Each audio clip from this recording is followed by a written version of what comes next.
Hey everyone, and welcome back to the Marketer's Blueprint podcast. I am your host, Nathan Gibson, and today I have the lovely Ashley Riley, who is our lead copywriter here at BME. How's it going today, Ashley? I'm good. How are you? It's Friday. It is Friday. I'm super stoked for the topics that we have today. I have had a great week. I'm super excited to have you on. I've been itching to get you on the podcast just because of all of the useful information that you have being involved in, obviously, our copywriting and then a lot of marketing strategy too. So in a brief way, would you like to just kind of describe what you do here at BME? Yeah, so it's been a crazy journey ever since I Yeah. started here, but essentially I graduated college and I was looking for, a place to go where I can really up my skill level and learn a lot more about marketing, and I landed here after I had an internship for a while there just online. Essentially, I just came in as a copywriter, quickly moved up to become the lead, which has been awesome. Lots Yeah. of learning and growth here, which has been fun. I've also supported our lead marketing strategist, Kayla, which I believe you guys had last week on the podcast. So We we worked did. closely together. How was that? That was great. Kayla is always a wealth of knowledge. She taught me a lot of what I know about marketing strategies, so it's always great to have you and her on the podcast. So thank you so much for that intro. So we'll go ahead and dive right in. So today we have a really, really valuable topic. So we'll start off by kind of explaining what today's episode is about, and then we'll dive right in. So I'd like to talk about goal setting. So goal setting in the business world has become an honestly overused and often cliched term, to be honest with you. So because for most business owners, the answer to what is your goals for the year is almost always sales. I talk to tons of business owners, and that is the answer I get 99% of the time is I need sales, I need business, which obviously makes sense. But here's the thing. Sales may be the ultimate goal, but not necessarily the most effective objective for your marketing efforts. So sure, making profits is important and necessary for the business to survive. We all know this. But focusing just on sales can actually hinder a marketing strategy, which is crazy to think about because it's always, wanting sales, wanting to drive the business. Effective marketing strategies require clear understanding of your goals, specifically what your ad goals are, what you want your advertisements to achieve. By setting specific objectives for every ad that you put out, you can tailor your campaigns to achieve maximum impact, to really stretch the goal of that. So today, we're going to discuss some common ad objectives and when to use them. This is a topic Ashley is super well versed in. We've had a lot of discussions about it, optimizing our ads for our clients and things like that. So first, I'd like to explain what is an ad objective. Some people may not know. When you put out an advertisement, you should always have an objective in mind of what that advertisement is trying to achieve, right? So some examples of this is awareness, driving traffic, acquiring high quality leads, and of course sales. And there's a few more as well. So we're going to dive into a few of those, and I'm going to ask you a few things about them, Ashley, so that you can just dive into what your knowledge of these different ad objectives are, and we can just go from there. I'm so glad you're bringing this up, Nathan, because whenever I think about goal setting, I think about when everybody has their New Year's resolution, and I don't know why Yes. that always correlates for me, but you hear people like, I want to write a book, or I want to lose weight. And people talk about that end result as opposed to like the objectives and the steps that you need to hit in order to get there. And the same thing is happening in businesses and sales, right? Of course you want to make sales. Of course you want to write a book. Of course you want to do all these awesome things. But hitting each of those objectives, it's just like trying to get to the grocery store, right? You have to get in your car first. You got to go down the road. You got to get out of your car. You got to make sure you have your wallet. I mean, there's so many different steps it takes in order to get to that end result. And so I'm so glad we're talking about this because this is something that we educate a lot of the business owners on when they first come in and we're talking to them. And also something that we dabble a lot with in the copy team as well, right? Because we always have to shift our languaging for each objective and each point that we're hitting in order to hit that sales result. Yeah, absolutely. That's a great point because everybody knows that ads have objectives, they have a lot of different versions of those objectives, but a lot of business owners think it's just to drive conversions and sales when honestly that's not the case. It's much, much deeper than that. Especially with the first one, we're going to talk about awareness. That is the top of the funnel as you can get. Before anybody knows about your brand, about your business, what you sell, they have to become aware of it because they can't buy anything if they don't know it exists. So let's talk about awareness. So when you're introducing a new brand, breaking into a new market, or promoting a big event, awareness can be key. What are some tips or thoughts that you have on awareness as an ad objective? Two things are immediately popping into my mind. First, I want to kind of debunk when we say ad, it does not have to be a paid ad, especially when business owners are first starting out. Nobody's going to just go off and spend thousands of dollars to be like, hey, look at me, this is my business. Yeah. Awareness can be anything. And something that I've seen, and I don't know why this came to my head, but something I see all the time is when I'm scrolling through TikTok and you see a viral TikTok, you will see all those business owners just commenting, like all those big businesses. Duolingo does it a lot, which is funny to me. Duolingo is hilarious. I've seen all of their stuff. They are, but they're always commenting on those viral TikToks, and it's just a way of making people aware that like, hey, I'm a business, I'm still here, I'm relevant. And so awareness to me, I had a conversation with a business owner about this actually a few weeks ago, but essentially the way I like to think of it is when I go on Amazon, if I see something that I'm interested in, but it has 0 reviews or it has 0 anything, or I have no idea what this product or what this business is, it's likely that I'm not going to buy it, right? Awareness is having an understanding of what this business is, who this person is. It's almost like when you go to a party, right? And you go to a party and you're going to go gravitate towards the people that you know, at least if you're like me and a little bit more introverted, you're going to gravitate to people that you know, right? And so once you have awareness of who a person is or what a business is, it almost helps you feel a little bit more comfortable around them, right? And it's the same for business. Yeah. Awareness can literally just be making a post on social media, making yourself know, putting a billboard, outside, or something that Dave actually mentioned too, is that he used to go, or I guess he goes out to dinner with his wife, Rachel, a lot.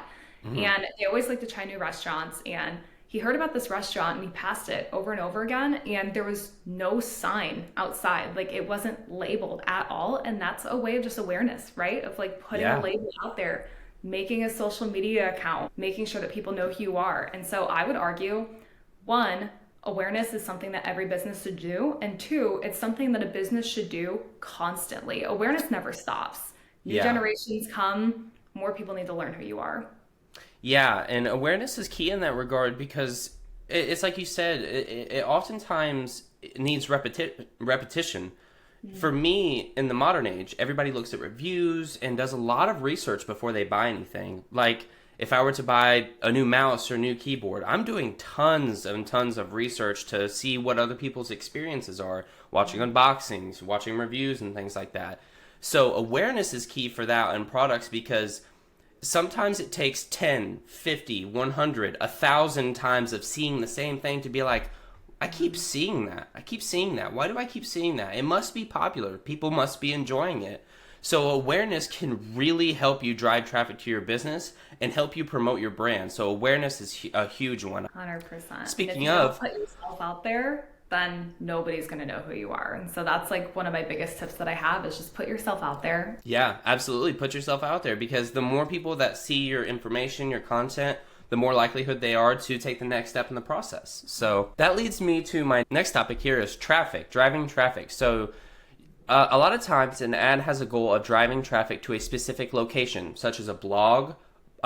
Really big one is a website or an app or things like that. What are your thoughts on an ad objective for driving traffic?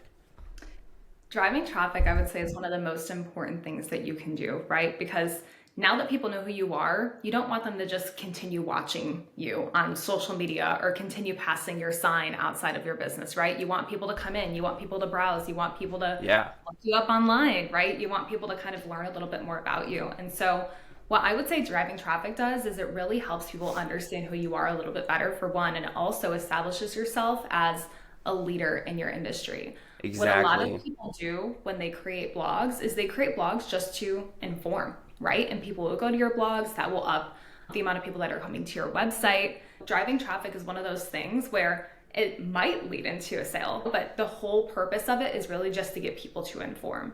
Something I do kind of want to pause and mention here is that I just looked up how many touch points it takes to make a sale in 2024. And it says about 8, but anywhere between 1 and 50. And so something that I see a lot of business owners doing is, a lot of them are just going on thinking that they can put their offer out there and make that sale, when in reality, traffic is going to be one of those touch points. People are going to read multiple blogs. People are going to go to your website multiple times, look at your service multiple times, especially if you're more of like a decision waiter like me, where you kind of go from one place to another and, weigh the pros and cons.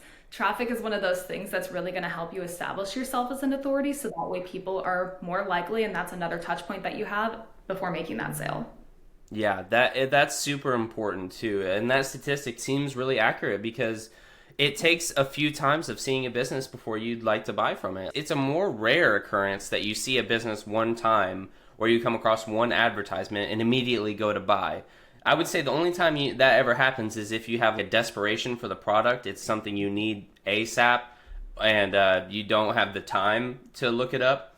But I would say the vast majority of the other end of the spectrum is you want to do proper research. You want to find out more about it. And so helping people, guiding people to the place where they can find that information traffic-wise is super important. So I love your thoughts on that.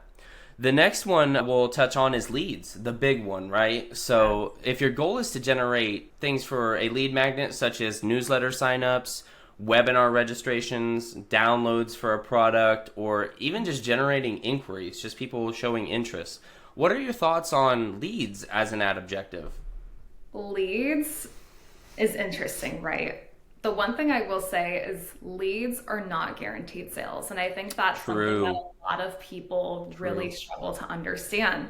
Leads is somebody who's interested, they've given their information in exchange for something, but that doesn't mean the nurture stops there. And I think that's something that's really, really important. But I would also say that those are some of your most valuable people that you can have having conversations with you in your business, right? People, they're interested. They've literally told you, I'm so interested, I'm going to give you my contact information, which today is weird, right? I'm very weird about giving my contact information. Same here. And so if something's not desirable enough, I'm not going to give it. So if you've gotten a valid lead, that is your time to make sure that you're giving them everything that they need in order to make that decision. And lead generation funnels, again, are just super important. That can be something like, trying to think of like a great thing that we do. There's a lot of guides that we'll put out. People put out guides to, how to go to the gym effectively in 2024, right? Especially people are so busy in 2024, and people might download that guide. And so that's a great way just to get a few leads. So now that you know that they've downloaded this guide of effective gym practices in 2024, you know that they're valid, right? I'm a gym owner. So that already tells me that these people are interested in working out and learning how to go effectively. You're also learning about their pain points, right? People don't have time to go to the gym anymore. And so they're looking for anything online in order to learn how to do it at home, do these different exercises. Maybe they aren't even totally aware of how to get fit fast. Maybe they're into building muscle. Maybe they're looking to lose fat. And so by people downloading this thing, you already know their interests, you already know their pain points, their desires. All you have to do is just continue to nurture them. And so I think lead generation is awesome. And once you get those leads in, that's really an indicator of like, hey, like it's go time for me and my sales team and really whoever. Nathan, I kind of like to turn it on you a little bit, if that's okay. For lead generation, how quickly do you reach out to them after they download something? As soon as possible. So you want time is key. They're showing the interest when you see somebody reach out or download something. The interest is the hottest it's going to be right when they download it. So you want to be on that as soon as possible. In sales, it's really important because you never want to have somebody lose interest or find another product. So if you're in a business where somebody shows interest and your process is to reach out as soon as possible. Obviously, maybe not the second after they do it, you know what I mean? But a few minutes within the next 15 minutes after, reach out to them, whether it's a text or just a call. And you're just like, hey, I saw you had some interest. Let's chat about it. I want to answer some questions. That way, they not only are seeing the engagement with the business that you're operating with, they're also going to learn more about the product and be more likely to take the next step in the sales process. So when it comes to leads, time is definitely key. So I'm super glad you turned that back because that's a really, really important part of sales. which actually leads us to our next ad objective. An ad objective can be sales. I know we talked about it's not the only one, but it, of course, always is the end line of where you want people to go is, of course, sales. So this is to drive product purchases, promote offers and deals and things like that. So what are your thoughts on sales as an ad objective? Sales as an ad objective is interesting because I would never recommend just jumping right to it. A lot of the times you have to have these other ad objectives running before you just go ahead and ask for the sale. So a lot of the business owners that we do kind of sales funnels for are the ones that we're also doing social media for, newsletters for, blogs for, their websites frequently updated. They have a good process in place where they're following up with their leads. People have downloaded their lead magnets. And so a lot of the time when we put these sales processes into place, it's people are ready, I guess is the right term for it. Right. Something interesting that we do a lot of the time is that we also do a lot of market research to see when people are most likely to buy, right? And that's something that's really interesting. This will likely come out after, but Labor Day is coming up this weekend. And we have a lot of business owners that we're currently running a holiday campaign for. So you know how you see all of those. Go to Ashley Furniture and you're going to get 50% off Ashley Furniture. We do a lot. It just came to me. I wonder why. But exactly. And so, it's really the right time to buy. And people are almost conditioned to know that when holidays are coming around, there's going to be sales. And so, and if you've been doing all of these different things and you've been doing the market research, you'll know that, hey, like maybe right now is a great time to do some sort of promotion and do a sale. And the cool thing about sales funnels too is you can always change them, right? You can do promos. Sometimes you can do full price. It really just depends. But again, it really all depends on market research, which I believe that you and Kayla talked about last week. So if you missed that, I would definitely go back and watch that because that's really helpful. Please do. Creating ad objectives. Yeah, and that's a great point I want to dive a little deeper on is people are conditioned to look for deals around holidays. That's super important. So that can in itself be an ad objective, right? Because, for example, I loved your example, but like, I'm going to be in the market for a new computer later this year. I've had mine for a few years. It probably needs updated. I'm going to pass mine along to my girlfriend. So I'm going to look around Cyber Monday because I know that when I previously bought my computer, I bought it around Cyber Monday because I know that they have insanely good deals. So at that time, I'm going to show the most active interest in that field. So if the businesses that are selling these computers are doing what they should be doing, they're going to be pushing those advertisements out around that time because it's super important. They know people are going to be interested. They know people are going to be looking. So the better quality advertisements and the better tailored advertisements are going to make those companies perform better than the rest. So that's a super important part of an ad objective is time of year, holidays, and things like that. I do encourage people to keep that in mind, especially as we get into the end of the year with Labor Day, Thanksgiving, and of course the big one, Christmas, coming up. So yeah, one of our final tips for ad objectives is engagement. This is a very, very important one in the modern technological age. Everybody wants engagement. We just talked about earlier about Duolingo and different businesses commenting on TikToks. That's huge. That creates engagement because people will reply to those and be like, why is Duolingo commenting on this random TikTok? Then they'll potentially go check out Duolingo or whatever other services commenting. I've seen a bunch of them do that. And it's really smart because it not only is for awareness, our first topic, but it also promotes engagement. Engagement is important for increasing organic reach, fostering interaction, as we were just talking about, and building a loyal community, which I think is one of the most important things. So what are some of your thoughts on engagement? Awareness and engagement to me go hand in hand, right? Exactly. You can post as much as you want on social media, but if you aren't going to engage with, your customer base, if you aren't going to create that community around your brand, your posts are going to kind of fall flat, even if they're interesting, right? And kind of side note, Duolingo, we're going to stick on this for a while. Duolingo has one of the biggest personalities in marketing, and I will stand by that. It is super interesting. If you are interested in learning how to create a brand personality that stands out, please check them follow out. Their marketing. Sponsored. We just love their stuff. Between them and Scrub Daddy, which I'm also a huge fan of, by the way. Huge fan, yeah. Huge fan. I will never buy another sponge. Sponsor me. Love Scrub Daddy. Please sponsor us. That company's great. But exactly, they go hand in hand, right? And I think engaging with your audience creates that community that a lot of business owners are looking for. It doesn't just have to be new prospects. And I think that's something else that a lot of business owners kind of miss the mark on, right? You can have that engagement in that community with current customers because that's just one more step it takes for them to go out and be full-fledged fans of your company, rave about your company, just like we're doing for Scrub Daddy, right? That engagement is really going to help people turn into fans, turn into community. And also, they're going to know to come to your business if they want answers, if they want engagement, if they want those different things. So I would say awareness and engagement go hand in hand, and it's not just your customers engaging with you, but you engaging back with your customers. Yeah, and that's super, super important. An example I love to use is on engagement is, I can't remember if I read about this or saw a video on it. It's been a while, but I always remember the purpose of it. There was a business owner that had 2 TikTok pages. One was for the business, and one was their personal TikTok. They put around the same amount of effort and content into both, but the personal account was almost double the amount of engagement and followers than the business one.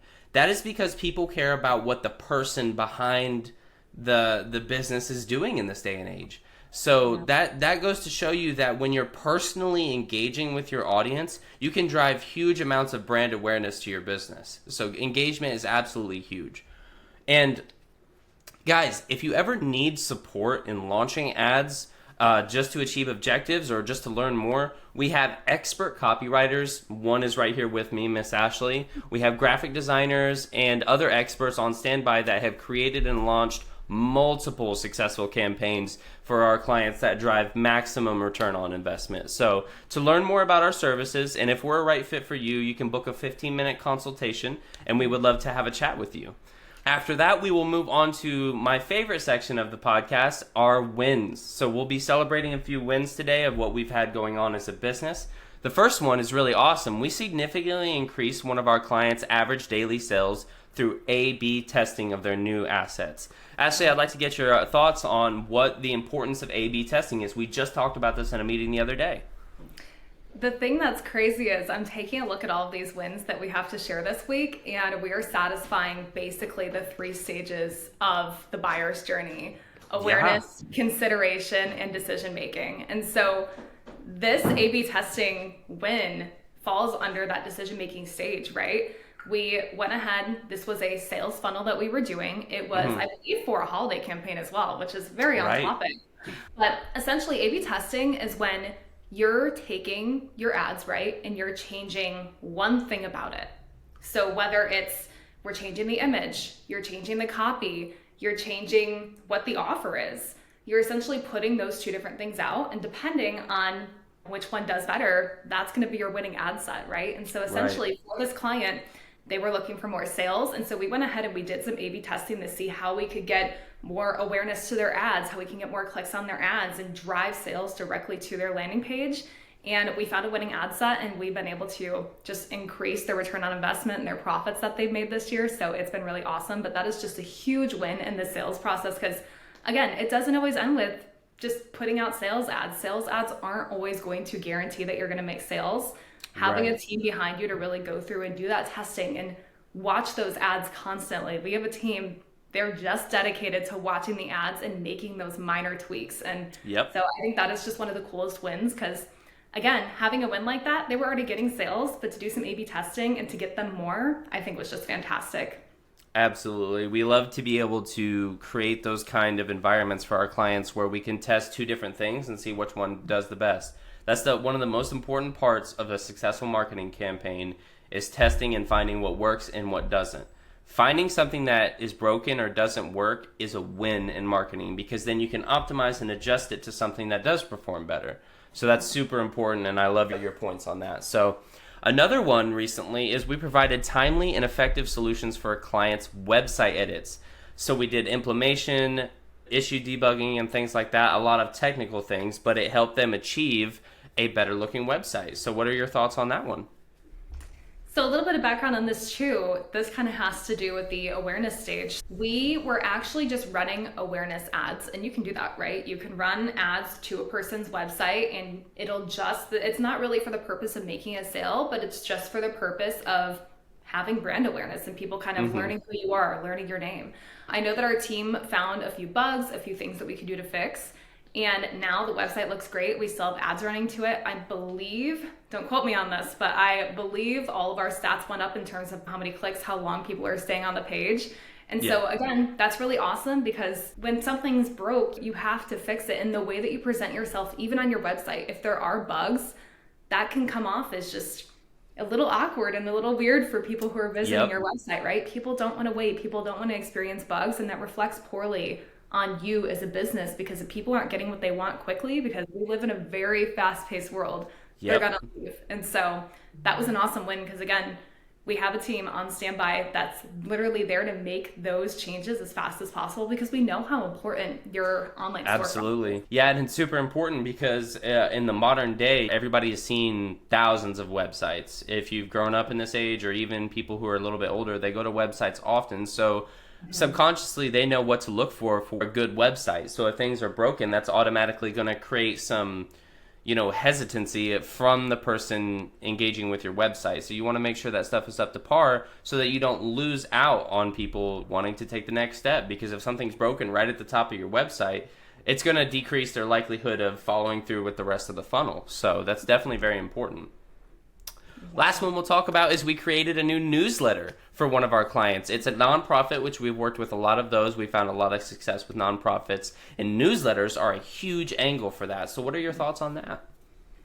Yeah, so we had a meeting with this client. If you've run a nonprofit or if you donated to a nonprofit, a lot of them have partners that they typically reach out to give donations. This specific nonprofit supports a lot of different things, re-entry of people trying to get back on their feet after getting out of prisons. They also do stuff where like tutoring children of either the people in the prison or just in the area, and a lot of other fun stuff. And so essentially what we did is they wanted a way where they can consistently reach out to their audience without being too sales pushy. A lot of nonprofits struggle with that, right? As somebody came to my door and was like, donate to my nonprofit, I'd be like, okay, please stop knocking on my door, right? Exactly. But this was a really great way for the copy team to kind of showcase how we can use language to kind of share success stories and really kind of hit that part in your heart where you like watching, the feel-good TikToks. I love watching feel-good TikToks. Same here. I'm a sucker for them. To get something in your inbox that's kind of like that, but newsletter form, we were able to create something that they can use consistently to reach out to these partners to drive donations. And I think that's just awesome because they're supporting such a great cause. And so for us to be able to create a newsletter for them was really fun, to be honest. Yeah, and it goes back to our first topic today, awareness. The newsletter is a great way to bring awareness, especially to something like a nonprofit where people need to know what's going on, what they're donating to, and how it benefits the world. That's a super important angle for that style of business. So creating a newsletter is really, really important. We have a weekly newsletter that we love, and a lot of businesses that we work with also have newsletters. It's a great way to inform your audience and also just share what you have going on. That's what we do often is we share what we have going on, just like we do on these podcast episodes. So lots of exciting stuff going on at BME, but that is about our time for today. Ashley, it has been absolutely lovely to have you on. Thank you for sharing all of your insights. Thank you to everybody who watched today's episode, and we will see you guys next week. Thank you.